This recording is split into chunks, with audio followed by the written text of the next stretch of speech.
LJ, and you're tuned into Indie High Radio. Woo woo! You already know what time it is. Our girl Tay Digga is handling business as always, so she'll be back with us soon. But I'm gonna hold it down for Indie High Radio today. With that being said, y'all already know how we do. We always have amazing guests, and today is no different. I'm gonna let our guests introduce themselves. My name is Ashley, and I am the host of the Please Hold podcast. Yes. And I'm Tiffany, and I am the co-host of Please Hold. Yes, I love it. I love it. Now, this is a very special episode because you guys are about to embark on the beautiful podcast journey, and I'm excited for you guys. I actually was able to witness you record your first episode. I'm excited for the amazing things that you guys have coming. And I love that this will be a unique take in the podcast world, which is good. It's always good to tap into areas where people aren't really tapping into. Mm-hmm. So with that being said, kind of explain what your podcast is about to our listeners. Yeah, you want to go? You want me to do it? Go ahead. Okay. All right. So our podcast is all about customer service, success, the experience that customers and on the employee side as well have. And I mean, we have just so much experience in customer service itself.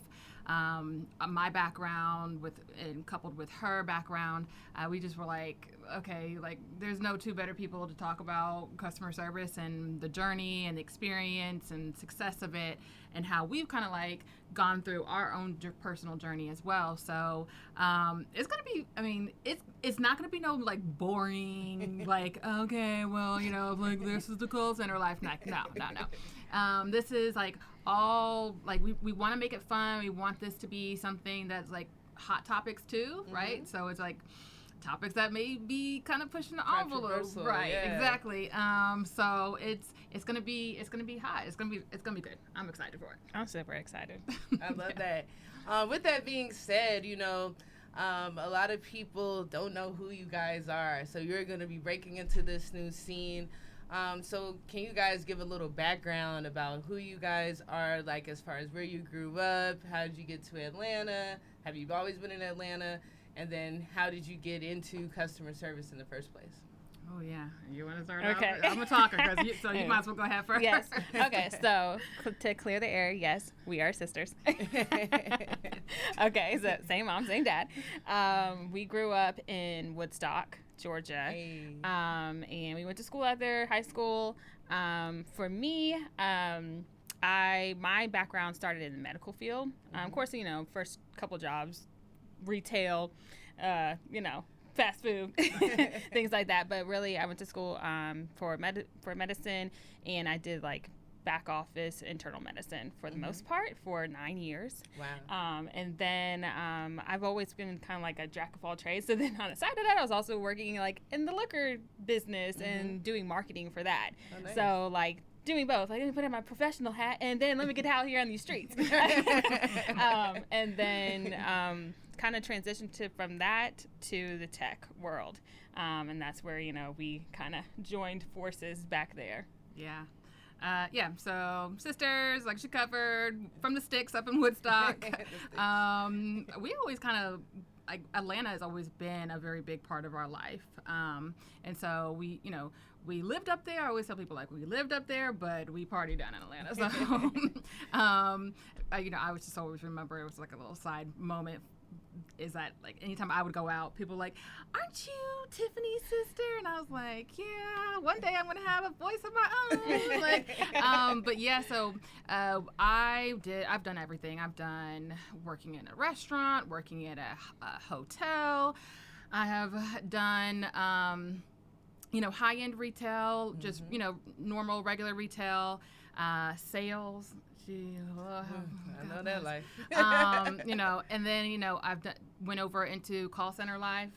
So I know we'll talk about that. And it's just So and then we, like Tiffany said, we kind of just joined forces at our past company, and we're just kind of now okay, let's why aren't we like putting all of our experience together and just be able to kind of share it and the journey too, because I think people have this like preconceived notion of what, you know, customer service is like, and it being like the bottom of the totem pole, and like it's like it deserves a lot more than what it's given. So yeah, I love that. Okay, so safe to say you guys have experience in customer service, right? Not just a little, just a little bit. Yeah.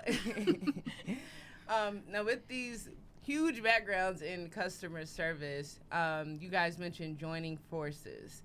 How did you guys like finagle that? How were you able to like get put on at the same job and the same position as like both managers? Like, how did that work out? Well, so I first started with the company back in 2017. It was small, like during that time, so it was kind of easy. It was a startup, and just kind of worked really, really hard. And then she was like, get me the hell out of my job that I'm in right now. And I was like, okay. And so I told her, I was like, well, come over here. I was like, you know, we're having a good time. Like, it's fun. It's, you know, it's a vibe, you know? Yeah. So I told her to come over. And then we both started, I started off, because the company was so small and it was so new, I started off as a customer service rep. And it was great because, you know, you get kind of equity because it's a startup. And so it was cool. And then we just worked our way up. And like, that was just, let me tell you, we put in hours. Like hours, lives, years. Yeah.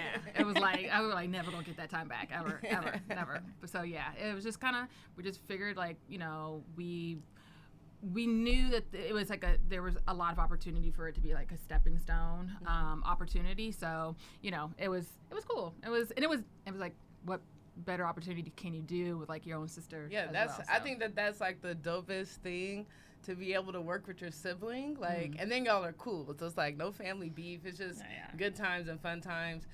So I think that's awesome, and I love how that all came together. So fun fact, that's where I met them, was at this same place. And Ashley was my manager starting out, and she actually interviewed me to help hire me. So that's pretty cool. I love how life is full circle like that, right? But I can say on air, you are the best manager I've ever had, for sure. And that's where we're going next, because I feel like to be a great manager, you have to kind of be called to do that. It's not like, I mean, you know, of course you can learn how to be a leader and all of that, but I feel like a lot of that still has to already be in you. And I feel like with both of you, because I've witnessed you guys be managers, you both bring that to the table. You have it in you, and you know how to manage. Can you guys speak from a management point, you know, from going from customer service to management positions? How was that transition, and how did you guys master that? Because you guys were both excellent, by the way. Yeah. You want to go? Yeah, I'll go. So really it's just, for me, how I would want to be treated. And that's really it. Like, I don't want to micromanage anybody, and I wouldn't want someone to micromanage me. You know, and I want someone that I feel that's relatable and that, you know, I can talk to, like, I respect, but also, like, this person's also a human being, and, like, I can understand them. And so, like, when I was, you know, moved into that position, I was like, no, like, I want everyone here to feel like they're cared about.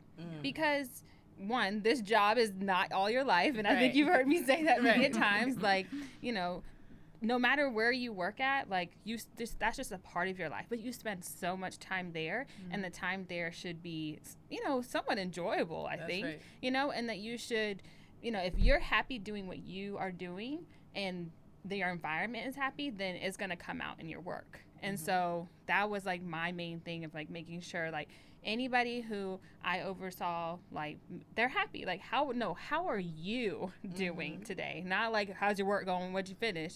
No, how are you feeling? And like, what can we do together, or how can I show you, you know, to do something to help you improve? Because, you know, we all want to grow. That's you know, right. Unless you want to stay in customer service forever, cool, that's fine. But, you know, we can stay here. But if you want to grow, like, you know, let me help you get to that next point, and that you can continue on and, flourish. I love it. Yeah, I mean, definitely everything that she said, for sure. I think it's really getting to know the people that you are going to be, leading. And I've told you this before. I don't like the word management, right? Like, I don't want to have to manage you. Like, you applied for this job and you're of age, right? Like, I'm assuming that you signed up for this job to do it, right? That you could do it. Like, you know how to do the job because you said you were able to do it. And I don't, my thing is that if I lead by example, I'm not going to ask you to do something that I haven't done already or that I'm not willing to do. And I want to get to know you as a person. Like, everyone has different ways of how they want to be, led and have that experience with a boss, right? And one of my former bosses always told me, like, you had bad bosses and you had good bosses, and you want to be able to, you're going to experience and how you lead from those past experiences, right? And I'm just like, I know what I don't want to do, and I also know what I do want to do and what makes sense. And for me, it's just like, be a good person. That's all. I mean, that's just really, really just what it is. Like, treat people how you would want to be treated, regardless of anybody's title, no matter who they are. Because if I'm asking you to go and pick up the phone and have these conversations that are sometimes, depending on the type of work that you're doing, these are tough conversations. These aren't like easy conversations to have with somebody to tell them X, Y, Z, that this account's being closed or whatever the case may be. So, really getting to understand how people, how they work, what their mentorship style is, like, how do they learn, how do they communicate, because not everybody communicates the same way. So it's just really getting to know the people that you are going to be leading or managing over, because it's important. Those are, like Tiffany said, like, those are the, you spend so much time, and your whole identity is wrapped up into what you do, what you do for work. And it's one of the first things that people ask you, like, when they first meet you, like, hey, Donna, so what do you do? Right. Like, That it is. And so, you want your job, you want where you work to be a happy place, and bosses, leaders, managers, they contribute to that. Yeah, I agree. And, with you guys weren't just like managers, but you guys also, as women of color, working with a growing company, you made sure to open doors for a lot of other people of color as well. And, I want to know the inspiration behind that, because like you said, it's like, hey, I signed up for a job to do this, but you guys not only did your jobs, but you went above and beyond for everyone else, including trying to create programs where everyone could be included and seen. Can you guys speak on that as well? Yeah, I mean, I think right now, currently, there's not a lot of women in tech, and then there's really not a lot of women of color in tech, right? And so I think we definitely, once we got into it, we were like, oh, not everybody here looks like us, so what are we gonna do about it?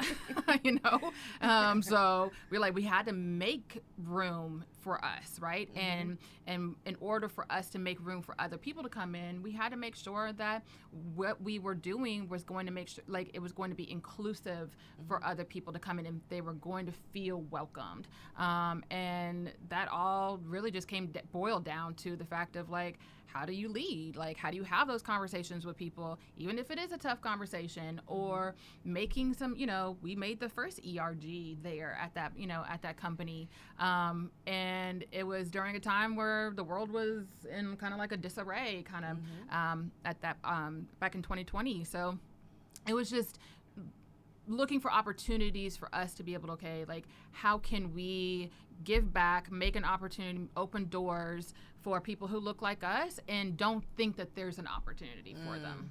So, yeah. I mean, it also came down to like us hiring. We did a lot of the hiring for our group too. And it wasn't just be like, what does it say on your resume? Can you do this? But it was really more about like the type of person. Like I was really looking more of like, you know, how do you handle these situations, or, you know, looking more at you or saying, I feel like you are going to do well. You may not have the experience, but anything can be taught. Anything you do in this world, you can learn it. That's right. And you can be the best at it just because you don't have a bachelor's or, you know, whatever. Like, no, I want to give you this opportunity. And I know that you can do it. And I'm going to be right here with you to, like, help you and show and guide you so that you can grow. Because someone gave me the opportunity to do this job, you know, and I was thankful for it. Like, thanks for believing in me. Nothing in my background showed that, like, I could, you know, I was a manager before, but this person believed in me and, you know, gave me the opportunity, and I want to pass that on. And then I want you to pass that on to the next person and know, like, this is how we grow. Come Just, on. you know, Preach. we got to do it. That's right. I love that. Now, you know, you guys have, like, a hot season coming up. Y'all are going to, like you said earlier, you're going to be covering some hot topics. Since you guys already know your topics, what do you think will be like your favorite? Like, just guessing, just, you know, ahead of the game. Like, what do you think is going to be the one that's going to be like, this is going to be the episode? Well, I hope our first episode will be the first episode. Like, I hope it's like, because the first episode is let me guess they're black. So. Yeah. I feel like when people, you know, like when people read that, they'll be like, "What the hell?" Like I'm gonna tune into this right now. I want to listen to what they got to say. So like we're gonna have some, you know, some episodes, some titles that are gonna be like, okay, kind of pushing the envelope, or just to kind of get people, you know, like interested in it. So I think another one is I can't hear you. Ma'am, I can't hear you because you're yelling in my fucking ear. Yeah. So it's like, when's the like right time to be able to kind of hang up, right? If you're in a call center and, you know, or walk away, or like, because I think a lot of people in customer service, they just, they get beat up, they get abused, and like they do not, and it's like they're not getting paid enough, which is another topic that we're going to be talking about. It's like people in customer service, these companies are asking people to, you know, do XYZ, go over and beyond, and you paying them pennies. Like, but these are the people who are talking and know your customers way better than you probably, like the CEO, the people in marketing, people in product, like, I don't really know these customers. Why don't you ask the people who are talking to your customers, frontline? So that's like, those are some of the ones. We have some other ones. The pay gap we talked about. Men and women. Yes. Where do I go from here? What's the next step after customer service? You know, like how do you grow and not just get stuck in that same role forever? 'Cause I know, like, if you think about some of like people that you know that are older, like, oh, I've been working at a call center since I was in my 20s, and they're in their 60s. I'm like, oh my God, you've been working in customer service. Are you okay? Right, mentally. Ooh, that's a long time. You know, with customer service, because I did it over 10 years, it's literally takes a mental toll on you. And it's like, you don't know a family that doesn't have a family member that's in customer service. Like, it's someone, you know, works in the service industry. Someone works, you know, like in the hospitality industry. Like, there's, you know, it's customer service, like you said, everywhere, right? So we all know someone who is doing customer service. And sometimes we don't take the time to see how that impacts our lives. I think with me working in customer service for all the years that I did, I feel like I have a little bit more compassion when I'm calling customer service for things I need to take care of in my life. Yeah. And at the same time, you know, I can get a little, you know, as needed. Yeah. But I will go there. You know what I'm saying? I'll go there. But at the same time, I still have that respect for them because I understand the mental toll it takes. And I even try to preach and teach that to my friends when we go out to eat and do things, because I don't know about you guys, but for me, I can't handle when people are going off on the waitress, like as if the waitress or waiter made the food. Right. Like, they're just bringing the food. Like, they're trying their best. They're doing what they can. And you don't know if they had terrible customers before you, and you just are the last straw to like make them have like the most terrible day ever. Like, so I try to keep those things in mind, just because I know what it's like for me to be having a good day, like la la la, and then crazy Susan calls and you know, cusses me out from head to toe, and all I said was hello, you know, and then my whole day is like blown, you know, and that, I mean, that's a big impact, and I don't think we consider, you know, how jobs can affect other people and how we treat people who work those jobs can affect them. I think it should be a requirement, like a human requirement, that you have to have a customer service job. Like, you have to do at least 3 months of customer service. At least 3 months. At least 3 months of work in a restaurant, work at a hotel, answer some phones. So, you know, like, you can turn around and be like, you know what, I know how that feels and what I would want. Yeah, I think so.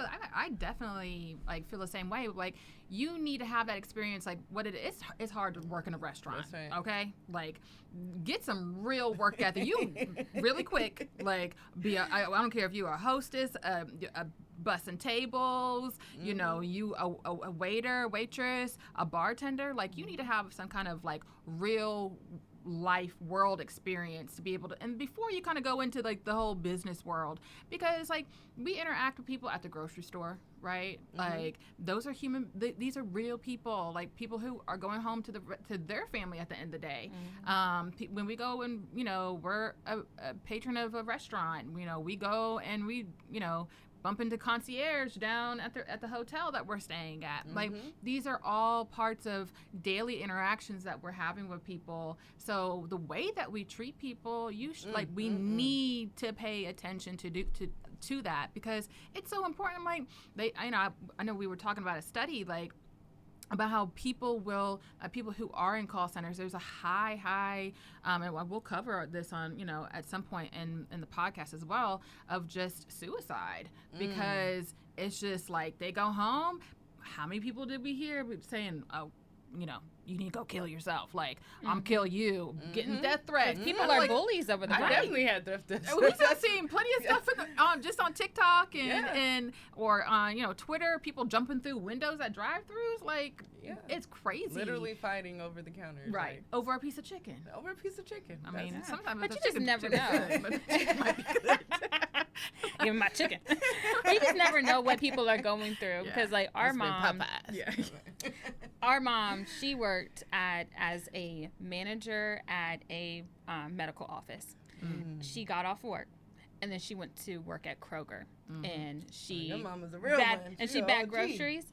And that was back in the day when they were at Kroger, and you would take them out, you know, take the groceries out to the car and ask for a tip at the same time, and take the tip, you know. I know that's it. And then she would come home and she would change and she would get us, and she would go and clean offices at night. Oh, your mom was the OG. Right. So like we know like all, you know, work ethic, you know, what you have to do to provide, like, you know, like you said, like, this may not be their only job. You know, this may not be the last job. They might have somewhere else to go after this to take care of, just to make ends meet. Right. And it's just like, you have to respect the people that are out here working every day, not sitting behind a desk and, you know, raking in the millions. Like, no, the people who are actually really doing the hard work. Yeah. Like, these are essential workers. Like, when COVID hit, like, these are the people where it's like, oh, well, our grocery stores have to stay open, and there has to be people who work at the grocery store. Like, you know, these businesses can't close. Like, there has to be somebody who's running the business, right? Like, these are, like, you know, through that whole period, essential workers. So we just really want to just highlight this. And, like, I mean, it's such, like, I think we just take advantage, and we just don't recognize the human aspect and, like, you know, behind that counter, right? Even at the bank. I used to work at the bank. These people will be like, bet fuck with my money if you want to. Like, if you want to do that, like, go ahead. We're gonna wrap this shit up real quick. And so, you know, got Like there was spit on the window. It was crazy. So it's just trying to highlight the human aspect and of people who are behind those roles and really try to bring the humanity to it, because it can get overshadowed really quickly. And I think the key word you said is humanity. And I think that's why I feel like your podcast is doing the Lord's work, because you guys are trying to shine light on humanity. And that's really what it boils down to. You want to make sure that the people who usually don't have a voice have a voice now. And you guys are shining light on those dark places. And like I said, it even boils down to, like we said, mental health as well, which is big. Yeah. Because it weighs on you. It takes a toll. I know many work days, I just have to, I don't want to talk to nobody. It's like when I get off, it's just like I need to fully mentally, unwind, debrief, all of that. Just get, so totally turn everything off. So, I think that you guys are doing amazing work. And as you know, Indie High Radio fully supports what you guys are doing. So this is an amazing feat that you guys will kill. I have no doubts. We already got a little taste of the topics. It's going to be good. It's going to be juicy. Yes. And before we wrap things up, what advice do you have to those out here who are currently in customer service and are mentally going through the things they are, whether it be discrimination at work, whether it be just being mistreated, or, just any information you guys can provide that would be helpful? Ooh, I would say find your person at work. I think that is just paramount. I don't know. If you can't find that person that you can kind of lean on, who can be your that friend that can you can vent That's with. Real. That's real. It is, because you spend so much time. So find that person. If not, also know your skills are transferable. So just keep that in mind as you look for your next role that you want to kind of go into. That's really great advice. What about you, Tiffany? My advice is take that PTO. I like that. Take a break. Take your break. Take that PTO. This is for you. If you're hearing this right now, this is for you. Take that PTO. Yes, please. Put it on mute. Walk away for a moment. All of those things, okay? Because you said mental health is key here, okay? Yeah,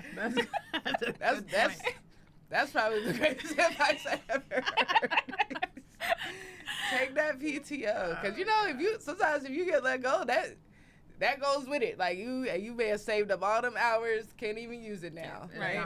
Right. I love that. Well, ladies, as expected, it was a great, awesome, amazing show. You guys are about to launch off. You have the full support of Indie High. I want everyone to make sure you subscribe to Please Hold. This is going to be an amazing season for them. You want to tune in. You want to watch. How can people check you guys out? How can people stay on board and follow you guys? So we've got our Instagram that we just got up and running. It's called Please Hold Podcast on IG. So you can follow us there, and then we'll be on all of your streaming podcast platforms. Yeah. I love it. So all right, I love it. So now you guys know. Make sure you follow the Please Hold Podcast, available on Instagram right now. They're about to have an incredible, amazing season, so get those subscriptions in. Make sure you get those alerts so you know every time they're posting something. Stay up to And date. as you know, for Indie High Radio, you can follow us at INDIEHIGH or the number 8DIO on Instagram and Twitter, Facebook, Indie High Radio LLC. And our one-stop shop is our website, indiehighradio.com. I'm going to get a down pack like you man. at one point. Look, you guys will have this sooner than later. But you guys, for one, you're going to see them again. They're going to be back on. Oh, yeah. Once they get deep into their season, we're going to bring them back on and see how they're doing, see how they like it. And y'all know how it is. This has been another great episode of Indie High Radio. We got Ashley, we got Tiffany, and it's your girl, Donna LJ, signing out. And wait. Shout out to Playback Sounds. Y'all know they hold it down. Woo-woo. All right. Take care. We love y'all, man.